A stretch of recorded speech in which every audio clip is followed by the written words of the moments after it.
जय हिंद दोस्तों। आज की इस वीडियो में हम लोग एक बहुत ही अच्छी वैकेंसी के बारे में बात करेंगे। आज की जो वैकेंसी है डिफेंस मिनिस्ट्री ऑफ इंडिया की तरफ से निकाली गई है।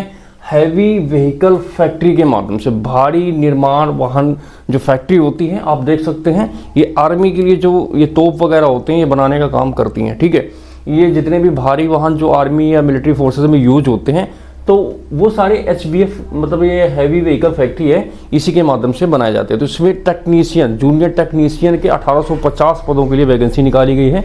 बहुत अच्छी वैकेंसी है, बहुत अच्छी अपॉर्चुनिटी है। इसलिए अगर आप लोग एक जॉब की तलाश में तो आई थिंक आपको ये वीडियो पूरा देखना चाहिए। ठीक है, क्योंकि आज की इस वीडियो में आपको बताऊंगा कि इसमें कौन कौन एप्लीकेशन कर सकता है। इसकी सबसे अच्छी बात यह कि इसमें कोई रिटन परीक्षा आपका नहीं होगा। इसमें आपका सिलेक्शन आपकी मेरिट के आधार पर होगा, मगर कुछ शर्तें हैं और कुछ एसेंशियल क्वालिफिकेशन है जिसके बारे में आपको जान लेना चाहिए। अगर आप लोग उसमें फिट बैठते हैं तो आई थिंक आपको इसमें अप्लाई जरूर करना चाहिए। ठीक है, तो दोस्तों डिफेंस मिनिस्ट्री ऑफ इंडिया की तरफ से AVNL आर्म्ड व्हीकल निगम लिमिटेड के माध्यम से ये वैकेंसी निकाली गई है। यह एक PSU है, मतलब इंडियन गवर्नमेंट की जो कंपनी होती है उसमें आती है। ठीक है, अच्छी है और उसमें सैलरी भी बहुत अच्छी है। ठीक है, इसमें टोटल 1850 पद हैं जूनियर टेक्नीशियन के, जिसके लिए वैकेंसी निकाली गई है। इसमें मेरिट बेस्ड आपका सिलेक्शन होगा, इसमें आपको कोई रिटन परीक्षा वगैरह नहीं होगी। ये जो 1850 वैकेंसी है इसके 3 गुना कैंडिडेट्स को शॉर्टलिस्ट किया जाएगा आगे के फर्दर सिलेक्शन प्रोसीजर के लिए। ठीक है, आगे मैं आपको चीज़ें बता दूंगा कि फर्दर जो सिलेक्शन प्रोसीजर वो क्या रहेगा, मगर उसके पहले आप लोग ये कुछ चीज़ें हैं जिनके बारे में आप लोग एक बार जरूर जान लीजिए। ठीक है, तो इसमें जो पोस्ट है 1850, तो इसमें मैं आपको नेम बता देता हूँ कि कौन कौन सी पोस्ट हैं। तो जूनियर टेक्नीशियन की सारी पोस्ट रहेंगी, जिसमें ब्लैक स्मिथ के 17 पद हैं, कारपेंटर के 4 पद हैं, इलेक्ट्रीशियन के 186 हैं, इलेक्ट्रो प्लांटर के 3 पद हैं, फिटर जनरल के 23 पद हैं, फिटर इलेक्ट्रॉनिक्स के 7 पद हैं, मशीनिस्ट के 21 हैं, फिटर जनरल के 668 पद हैं, फिटर AVF के 49 हैं, ऑटो इलेक्ट्रॉनिक्स के 5 हैं, fitter electronics 83, heat treatment operator के 12, मशीनिस्ट के 430, हैंडलिंग इक्विपमेंट के 60 और पेंटर के 24, रिगर के 36, शॉर्ट ब्लास्टर के 6 और वेल्डर के 600 पद हैं। काफ़ी अच्छे पद हैं। ठीक है, इसमें अगर आप लोग एक्स सर्विसमैन है तो भी आपके लिए बहुत अच्छा मौका है, क्योंकि जो एक्स सर्विसमैन होते हैं उनके पास ऑलरेडी आर्मी का एक्सपीरियंस रहता है, तो वो लोग इसमें एप्लीकेशन कर सकते हैं। ठीक है, सैलरी इसमें बहुत अच्छी है। ठीक है, इसमें ऑल इंडिया के जो कैंडिडेट्स हैं वो तो अप्लाई कर ही सकते हैं, बशर्ते वो लोग एसेंशियल क्वालिफिकेशन जरूर पूरा करते हो। ठीक है, इसके अलावा जो एक्स सर्विसमैन है वो भी इसमें एप्लीकेशन कर सकते हैं। ठीक है, अगर आप लोग इस वैकेंसी में एप्लीकेशन करना चाहते हैं तो इसमें आप लोग सिर्फ और सिर्फ ऑनलाइन माध्यम से एप्लीकेशन कर सकते हैं। इसमें ऑफलाइन माध्यम से कोई फॉर्म स्वीकार आपका नहीं किया जाएगा। इसके लिए 28 जून से एप्लीकेशन स्टार्ट होंगे, ध्यान रखना 28 जून से एप्लीकेशन स्टार्ट होंगे और इसमें 18 जुलाई तक आपके फॉर्म भरे जाएंगे। ठीक है, तो आप लोग 28 जून से लेकर 18 जुलाई के बीच में इस वैकेंसी में एप्लीकेशन कर सकते हैं। आप लोग इस वैकेंसी का ऑफिशियल नोटिफिकेशन देख सकते हैं। अगर आपको नोटिफिकेशन चाहिए तो आप लोग मेरा टेलीग्राम चैनल विजिट कर सकते हैं। टेलीग्राम चैनल का लिंक नीचे डिस्क्रिप्शन में मिलेगा, तो वहाँ पर मैं इसी वीडियो के साथ इस वैकेंसी के नोटिफिकेशन को डाल दूंगा।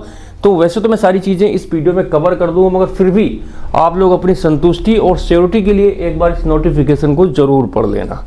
ठीक है, फीस की बात कर लेते हैं। तो जनरल, OBC और EWS कैंडिडेट को इसमें 300 रुपये जो एग्जामिनेशन फीस है वो देना है। उसके बाद SC ST ऑल कैटेगरी की जितनी भी फीमेल कैंडिडेट हैं या फिर एक्स सर्विसमैन है या फिर आप फिजिकली हैंडीकैप है, इनमें से किसी भी कैंडिडेट को कोई फीस इसमें नहीं पड़ेगी। ठीक है, एज की बात करते हैं, इसमें 18 से 35 साल एज का क्राइटेरिया रखा गया है। OBC को 3 साल की इसमें छूट दी जाएगी, SC ST को 5 साल की छूट दी जाएगी।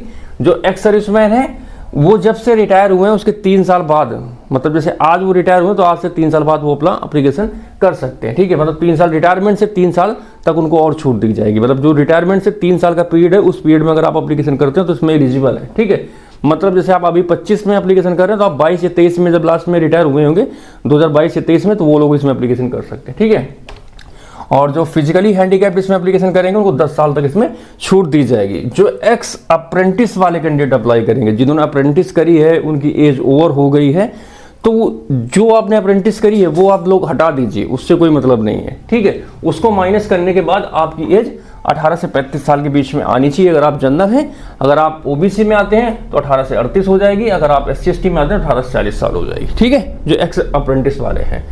अब सैलरी की बात कर लेते हैं, क्योंकि मेन से मुद्दा सैलरी का है। मैंने आपको बोला था सैलरी इसमें बहुत अच्छी है। तो देखिए, इसमें आपको बेसिक पे आपकी जो रहेगी 21,000 रुपये रहेगी। ठीक है, बेसिक पे आपकी होगी 21,000। इसमें इंडस्ट्रियल जो अलाउंस होता है वो आपको अलग से मिलेगा। ठीक है। उसका स्पेशल अलाउंस इसमें 5% ऑफ बेसिक का 5% आपको स्पेशल अलाउंस हो जाएगा, प्लस आईडीए हो गया, ठीक है। उसके बाद इनवॉल इंक्रीमेंट इसमें 3% का, तो मतलब इसमें आपको 32 से 35 हज़ार के बीच में सैलरी इन हैंड मिलने वाली है पहले महीने से, ठीक है। और इसमें आपको 3000 पर महीने का अलाउंस मिलेगा मंथली, जिसमें आपका मेडिकल, टेलीफोन और कन्वेंस का अलाउंस रहेगा, ठीक है। इसमें मतलब आपका फ़ोन का और ट्रैवल का जो आएंगे जाएंगे वो, प्लस मेडिकल, उसके लिए आपको 3000 अलग से मिलेंगे पर महीने के हिसाब से, ठीक है। इसमें एक्स ग्रेटिया मिलेगा आपको 10 लाख का in case of any accident. अगर आपका एक्सीडेंट के दौरान हो जाता है तो उसमें आपकी फैमिली को 10 लाख रुपए का एक्स ग्रेटिया इसमें आपको मिलता है। प्रोविडेंट फंड मिलता है इसमें और ग्रेट्युटी भी मिलती है, ठीक है।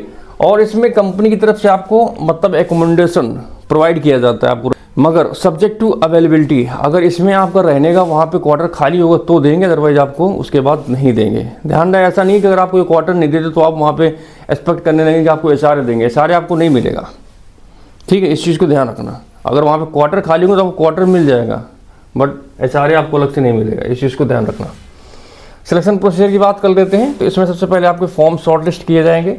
तो जो आप अपना एप्लीकेशन करेंगे तो आपके जो फॉर्म है उनको शॉर्टलिस्ट किया जाएगा, आपका जो मेरिट बनेगा, क्योंकि इसमें 1850 के 3 गुना कैंडिडेट्स बुलाए जाएंगे। जितने लोग एप्लीकेशन करेंगे उसमें से 1850 का 3 गुना, 18 से 54, मतलब वही 5 से 6 हज़ार लोगों को इसमें शॉर्टलिस्ट किया जाएगा। उसके बाद डॉक्यूमेंट वेरिफिकेशन किया जाएगा और थोड़ा बहुत सारी चीज़ें चेक की जाएंगी, उनके बाद फाइनल मेरिट तैयार की जाएगी। जो ऊपर के 1850 कैंडिडेट होंगे उनका इसमें सिलेक्शन किया जाएगा, ठीक है।